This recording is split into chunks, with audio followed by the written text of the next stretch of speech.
Chapter 11. Humugot ako ng malalim na hininga at nagbihis na. Magluluto pa ako dahil mag-aalas 6 na. Wala pa si Leia dahil sinamahan niya si Nana sa hospital. Sinugod kasi si Tata kanina sa hospital dahil bigla itong nabuwal sa kusina. Hinihintay kong makauwi si Leia para makibalita. Nag-aalala din ako kay Tata. Paglabas ko ng kwarto ay naabutan ko ang dalawa na nakasalampak na sa kutson. Nakakandong si Joaquin sa kandungan ng ama, habang nanunood sila ng cartoon sa flat-screen TV na nakasabit sa dingding na hindi naman kalakihan. Kumakain pa ng donut na uwi ko si Joaquin. Baby, isang donut lang ang kainin mo ha, malapit na tayong maghapunan, baka hindi ka makakain yan. Paalala ko sa anak. Tumingin sa akin si Joaquin. Opo mama. Pinigay niya ang supot ng donut sa papa niya. Tumungo na ako ng kusina. Pinuksan ko ang hindi namin kalakihang ref. Puno ito ng pagkain. Maraming disposable container ang nasa ref na puro pagkain ang laman at may box pa ng donut. Simula nang nagtatambay dito si Alden, laging puno ang ref namin. Madalas na rin kaming mapanisan. Mapagsabihan nga siya mamaya. Nagsasayang lang siya ng perot pagkain.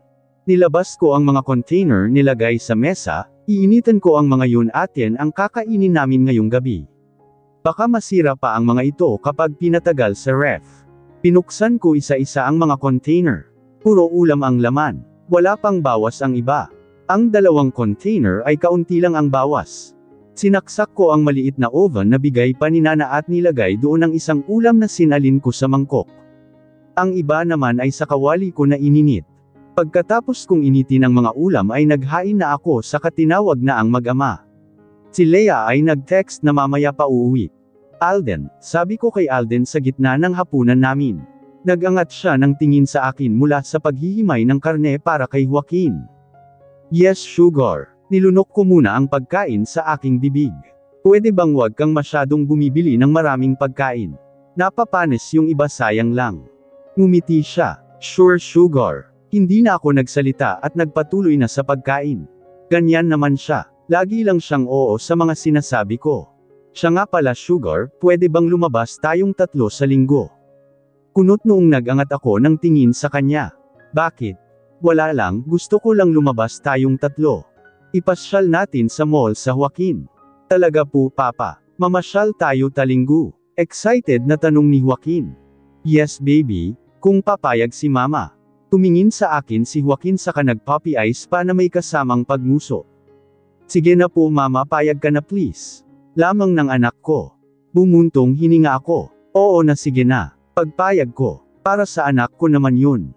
Yehey. Mamasyal kami talinggo. Tuwang sabi ni Joaquin. Ginulo pa ng ama niya ang kanyang buhok. Tumingin sa akin si Alden saka ngumiti. Sige na, ubusin mo na yang pagkain mo. Yes po mama, maayos kong nilagay ang mga nakatupi kong damit sa duffel bag. Pang ilang araw na damit ang nilagay ko.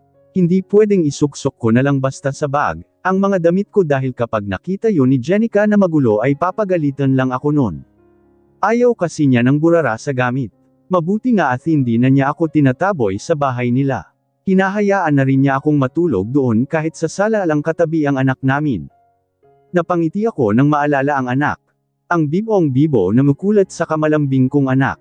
30 minutes pa lang simula nang ihatid ko siya sa school ay namimiss ko na siya. Ganito pala ang pakiramdam na may anak. Parang sa kanila na lang umiikot ang mundo mo saka ibibigay mo, ang lahat mapasaya lang sila. Excited na rin ako na ipasyal ang mag-ina ko sa linggo. Ngayon pa nga lang marami na akong plano para sa mag-ina ko. Pero uunahin ko munang makuha muli ang loob ni Jenica. Alam kong labis siyang nasaktan dahil sa pag-aakalang inabandona ko siya. Ako rin naman nasaktan sa pag-aakalang kinalimutan na niya ako. Pero alam kong mas nasaktan siya. Gusto kong malaman kung ano ang nangyari sa kanya sa loob ng 5 taon. Nakakapanghinayang na wala ako sa kanyang tabi noong panahong nagbubuntis siya ng anak. Kaya pinapangako kong babawi ako sa kanya at sa anak namin. Bubuuin ko ang pamilya namin. Pinitbit ko na ang duffel bag saka lumabas na ng kwarto. Bumaba ako ng hagdan at naabutan ko sa sala si Agnes na prenteng nakahiga habang nakatutok ang mata sa hawak na iPad. May nakapasak pang AirPod sa kanyang tenga. Pero agad siyang bumangon nang makita ako. Tinanggal niya ang AirPod. Kuya, saan ka na naman pupunta at may dala kang duffel bag? Mukhang marami-raming damit yan ah. Wag mong sabihing mag-a out of town ka na naman. Nakangusong wika ni Agnes. Ang daldal talaga niya. Parang ganun na nga. Sabi ko na lang. Panay kagala. Ang sabi ni Mommy hindi ka raw pumapasok sa opisina mo ilang araw na. Baka malugi na ang kumpanya natin yan. Lagot ka kay Daddy multuhin ka nun. Sok, dami mong alam. Hindi malulugi ang kumpanya natin kahit 10 taon akong hindi pumasok sa opisina. Kaya wag kang mag-alala hindi maghihingalo ang ATM mo. Si Mommy pala. Nasa clubhouse kasama ang mga amiga niya nagzuzumba. Bakit ikaw nandito sa bahay? Wala kang pasok. Wala kaming pasok ngayon kuya. Kaya panay hilata at gadget ang inaatupag mo. Dapat sumama ka kanila Mommy magzumba. Bumibilog ka na. Sinipat-sipat naman ng kapatid ang mga braso niya Athenemus pa ang tiyan. Hindi naman. Kaunti na nga lang ako kumain Nakangusong turan niya. Ngumisi naman ako. Kaunti nga pero ilang beses ka namang kumain sa isang araw. Sa nagugutom ako Alangan namang tiisin ko ang sarili ko. Napailing-iling na lang ako. Wala namang problema sa akin kung tumaba siya, ang importante malusog siya. Pangasar ko lamang naman sa kanya na nanaba siya. Alis na ako pakisabi na lang kay Mommy. Paalam ko sa kapatid. Kailan ka na naman uuwi kuya? Basta uuwi din ako. Tatawag naman ako palagi, sinilip ko ang oras sa relo. Maaga-aga pa naman para sunduin si Joaquin. Sasaglit muna ako sa office ni Kester. Alis na ko. Iniwan ko na ang kapatid sa sala. Wait lang kuya. Kunot noong nilingon ko ang kapatid. Bakit na naman? Ngiting-ngiti na nilahad niya ang kamay. Baka may cash ka dyan. Humawak ako sa ulo at dinukot ang wallet sa likod ng bulsa ng pantalon. Pinuksan ko ito at dumukot ng 5,000 sabay abot sa kanya. Mabilis niya yung kinuha. Thank you kuya. Ingat ka sa pupuntahan. Lagi kang magko-condom ha baka makabuntis ka nang wala sa oras. Bunganga mo Agnes. Parehas talaga sila ng bibig ni Mommy walang preno. Nagpapaalala lang kuya, sige na umalis ka na. Pailing-iling na lang ako at malalaki ang hakbang na lumabas na ng bahay bago pa humirit ang kapatid. Bago ako sumakay sa kotse ay tinawag ko, ang 2 driver sa 3 tauhan na nakabantay sa gate. Pinilinan ko muna sila para sa safety ng bahay saka nang inapati kapatid ko. Saan ka ba naglalagi nitong mga nakaraang araw pare? Abay di ka namin mahagilap Tanong ni Kester. Basta importante itong ginagawa ko. Ano na naman ba yan? Bagong negosyo o bagong babae? Baka naman may binabahay ka ng babae. Nakangising turan ni Kester. Tanging nasabi ko na lang. Hindi ko muna sasabihin ang tungkol sa mag-ina ko dahil siguradong mangungulit sila at maraming tanong. Saka ko nasasabihin kapag ayos na kami ni Jenica. Bakit ka ba napadaan dito sa opisina ko? May hihingin sana akong pabor. Kumunot ang noo niya. About what? Baka pwedeng ikaw muna ang makipag-meet kay Mr. Crespino sa linggo bilang representative ko. Ano? Hindi ako pwede ng linggo pare may date ako. Tanggi niya. Sige na pare. Hindi talaga ako pwede sa linggo dahil may importante akong gagawin. Ayaw din namang ipamove ni Mr. Crespino sa ibang araw ang meeting namin gusto niya sa linggo, dahil yun lang ang maluwag na araw niya. Baka pwedeng si Luigi o Matias na lang pare. Baka magtampo sa akin si Jenica. Di pakiusapan mo muna si Jenica. Pwede namang mag-date kayo pagkatapos ng date nyo ni Mr. Crespino. Alaalauna naman yun ng tanghali Hindi pwedeng si Luigi ang ipaharap ko hindi papayag yun dahil busy yun sa asawa. Si Matias naman maiksi ang pasensya. Bumuntong hininga si Kester. Sige na nga, pero utang mo sa akin ha. Sisingilan kita. Nakahinga ako ng maluwang, importanteng kliyente kasi si Mr. Crespino. Salamat naman at pumayag ka pare. I promise you babawi din ako sayo. Tumayo na ako mula sa couch, isend ko na lang sayo ang details sa email. Oo na, sige na umalis ka na at marami pa akong trabaho. Minuwestre niya ang mga patong-patong na folder. Natawa naman ako dahil salubong na ang kilay niya. Thanks par, unan ako. Tinanguan lang niya ako habang nakatutok na ang kanyang mata sa papeles. Lumabas na ako ng opisina niya. Pinati pa ako ng kanyang sekretarya. Malalaki ang hakbang na tinungo ko ang elevator. Sinilip ko ang oras sa relo. Malapit na ang uwian ni Joaquin. Dumaan ang pananibik sa aking dibdib na makita ang anak. Napangiti ako habang panay ang click sa camera ng cellphone. Ang sarap kasi kuhanan ng pictures ng mag-ama na masayang naglalaro sa malawak na damuhan dito sa park. Ang sarap pa sa tenga ng malulutong at buhay na buhay nilang tawa. Maraming tao sa park dahil linggo ngayon. Pasyalan talaga ito ng mga tao at tambayan, pwede ring mag-picnic dito. May magkasintahan na namamasyal pero mas marami ang magpamilya. Maganda naman kasi ang park. Maraming puno pati halaman hindi pa mainit. May mga palaruan din para sa mga bata. Lagi kong pinapasyal dito si Joaquin kahit kaming dalawa lang. Masaya naman siya pero iba nga lang, ang saya niya ngayon, parang triple pa dahil kasama na niya ang ama niya. Bumuntong hininga ako. Malaki ang naging galit ko kay Alden noong inabandonan niya ako. At wala sa isip ko na darating ang araw na ito na magkakasama kami saka makakabonding niya ang anak namin. Nakaprogram na kasi sa isip ko na kaming dalawa lang ni Jeremiah. Ang magkasama hanggang sa pagtanda ko. Palalakihin ko lang siya ng mag-isa at walang kinikilalang ama. Tapos isang gabi biglang sumulpot ang ama niya at nagbago na ang lahat sa buhay namin. Pahinga muna tayo anak, napagod ako. Hingal na sabi ni Alden saka umupo sa bench. Tinampot niya ang bote ng mineral water at ininom. Si Joaquin naman ay may energy pa kahit pawisan na. Kinuha ko ang bimpo sa shoulder bag at pinunasan ang pawis niya sa mukha, leeg sa kalikod. Grabe ang bilis tumakbo niyang anak natin Sugar. Pinaglihi mo ba yan kay Usain Bolt? Wika ni Alden. Ngumisi ako. Ang sabihin mo matanda ka na. Mahina na ang tuhod mo.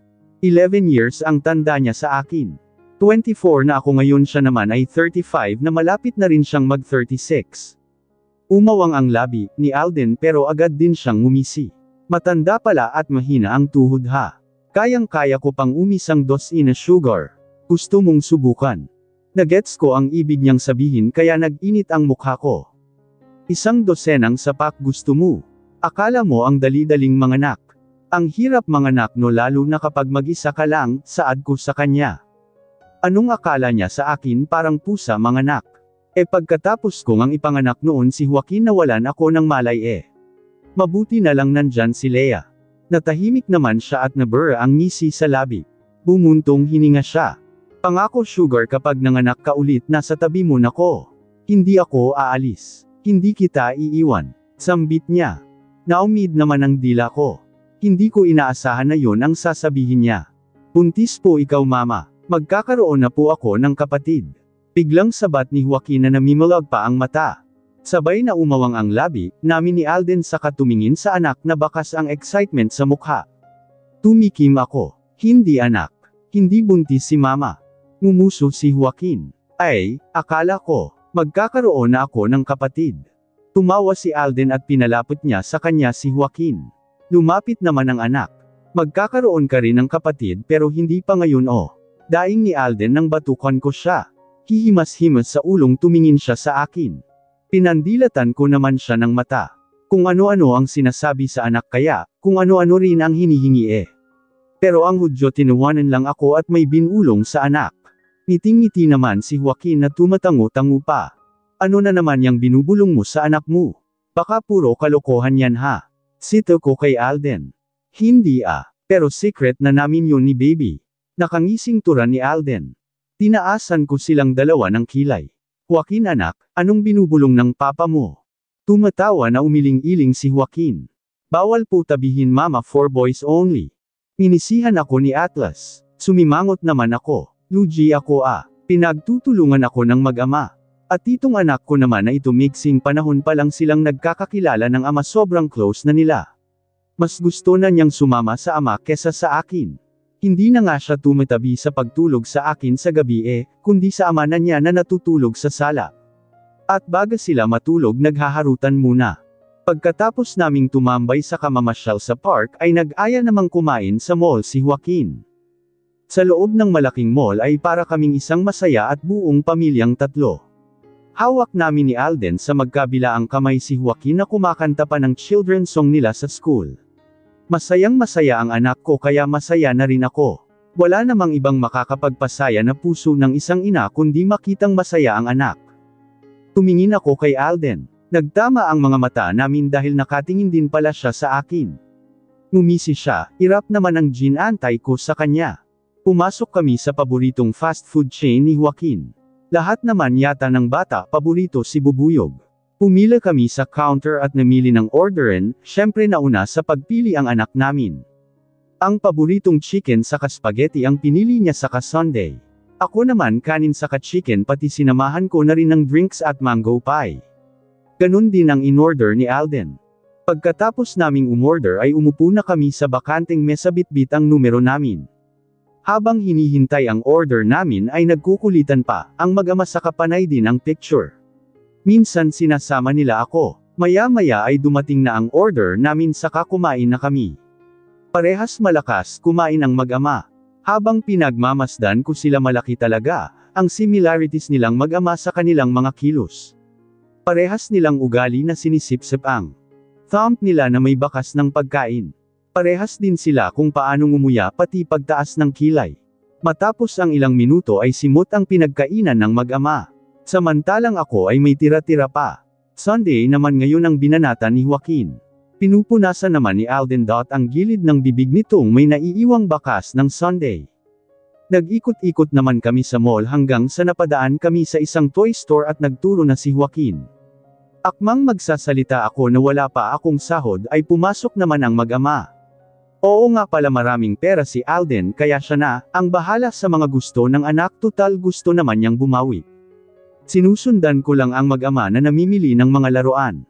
Tumingin-tingin din ako ng mga laruan saka tiningnan ang presyo. Napangiwi ako sa presyo. Ang mamahal. Nabibilan ko naman ng laruan si Joaquin sa mall paminsan-minsan kapag bagong sweldo. Siyempre ang binibili ko ay ang afford lang saka paisa-isa lang. Minsan naawa pa ako sa anak kapag hindi nabibili ang gusto niya mismong laruan. Kasi naman sobrang mahal at hindi talaga kaya ng bulsa ang 4 na digit na presyo ng laruan. Pero, pinapaliwanag ko naman sa kanya kung bakit hindi namin yun nabibili saka nauunawaan naman niya.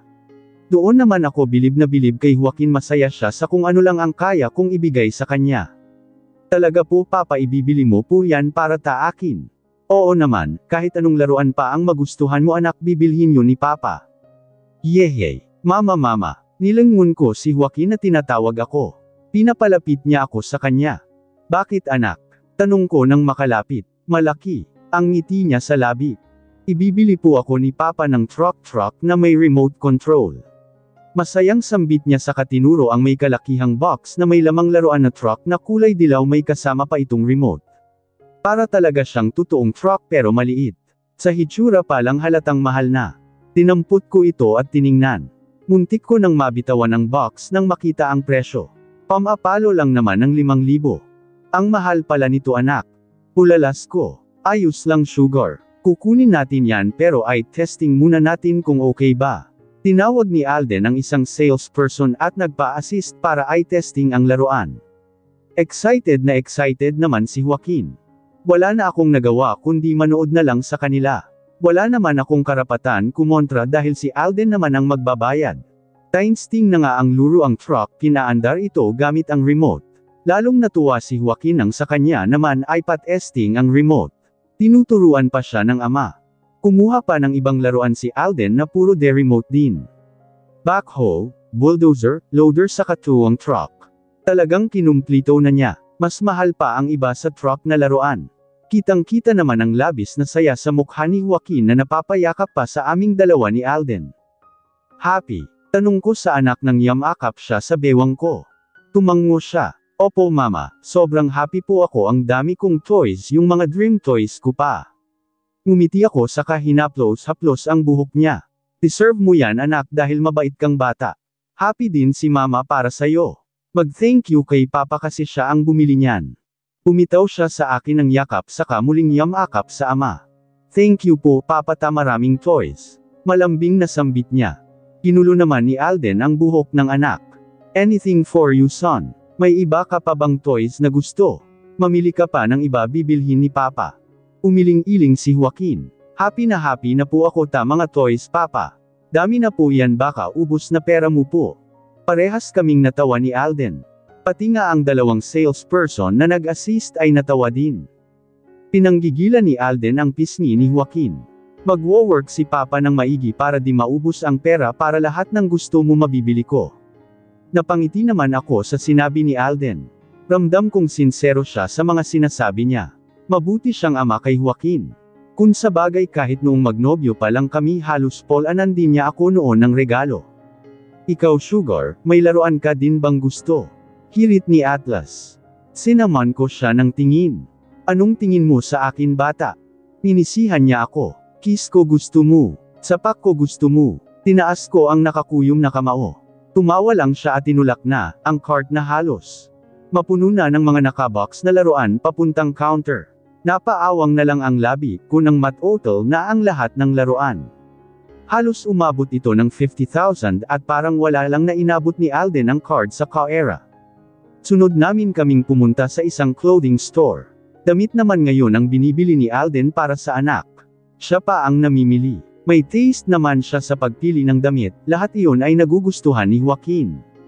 Kung sa bagay parehas silang lalaki, pati nga ako ay pinapapili din niya ng damit para sa sarili ko. Tumanggi naman ako. Sinasabi kong marami na akong damit. Marami naman talaga akong damit mumurahin nga lang. Sa DV ko pa binibili pero magaganda naman ang kalidad.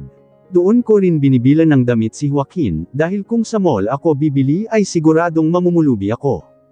Sunod naman naming pinuntahan ng supermarket saka nag-grocery kami. Yung mga kailangan lang sa bahay ang mga kinukuha ko. Syempre hindi ko rin kinakalimutan ang gatas sa paboritong chocolate powder drink ni Joaquin, isang malaking box ng gatas saka malaking pack ng chocolate powder. Ang kinuha ko pero si Alden ay dinagdagan pa yon ng tig-2, para hindi daw mabitin ng anak. Hinayaan ko na lang siya naman ang magbabayad. Makalipas ang halos 1 oras ay punong-puno ang 2 malaking cart namin. Paano kung ano-anong pinagdadampot ng mag-ama? Si Joaquin nga sinasaway ko na kapag nakikita kong puro junk foods ang kinukuha. Thank you po Papa ng marami ni pasyal mo ko takanibili ng maraming toys. Masayang sabi ni Joaquin na nakaupo na sa baby car seat sa back seat.